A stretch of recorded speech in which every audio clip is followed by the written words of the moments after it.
नमस्कार सभी को। अब आप फिल्म टिम्बकटू की संक्षिप्त कहानी सुनेंगे। आनंद की बात है, सशस्त्र लोग गाड़ी में हिरण का शिकार करते हुए सहारा में भागते हैं। वे मूर्तियों को गोलियों से उड़ा देते हैं, माली की संस्कृति को नष्ट करते हुए। कट्टरपंथी सत्ता में आए और उन्होंने स्थानीय लोगों का जीवन बदल दिया।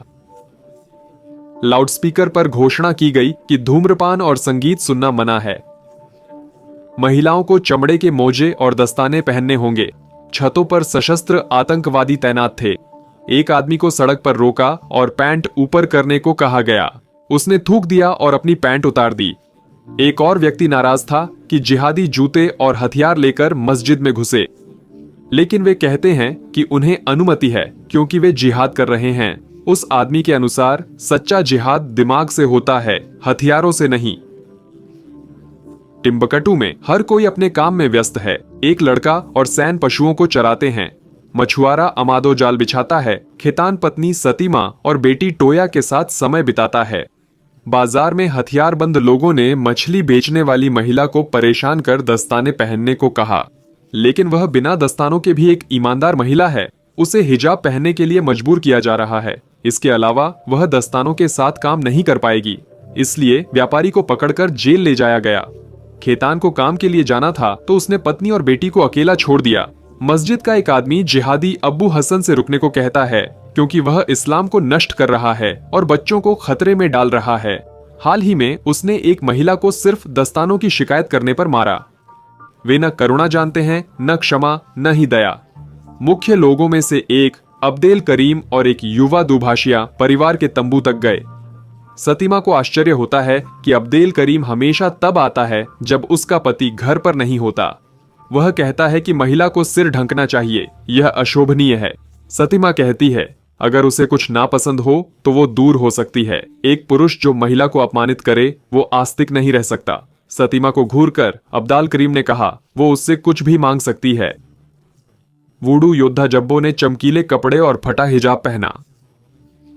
इस रूप में उसने जिहादियों को संबोधित किया और उन्हें गाली दी, पर लगता है वे उसे छूने से डरते हैं। इसलिए वे बस यह पूछते रहे कौन बेहतर है, जिदान या मेसी? कौन सी फुटबॉल टीम ज्यादा मजबूत है, ब्राजील या फ्रांस? फिर जबो ने सशस्त्र दल के लिए रास्ता रोक दिया। रोती दुकानदार को लगता है यहां जीवन नहीं होगा, उसे जाना चाहिए। घर जाते हुए किदान अब्दाल करीम से टकरा गया। अनुवादक अमर उसे परिवार को न छूने की विनती करता है। किदान अच्छे इंसान हैं और सतीमा एक मजबूत महिला। जवाब में अब्दाल करीम ने कलाशनिकोव से झाड़ियों पर गोलियां चलाईं। परिवार का तंबू रेगिस्तान के बीच अकेला खड़ा है। उनके सभी पड़ोसी भाग गए, आसपास कोई नहीं बचा। किदान मानते हैं लगातार भागने से बेहतर है वहीं रुक जाना। सतीमा ने पति को एक मेहमान के बारे में बताया जो उनकी अनुपस्थिति में आता है। जिहादी समूह का नया सदस्य एक वीडियो संदेश रिकॉर्ड कर रहा है। पहले वह रैपर था, पापी था, पर अल्लाह ने उसे सही राह दिखाई।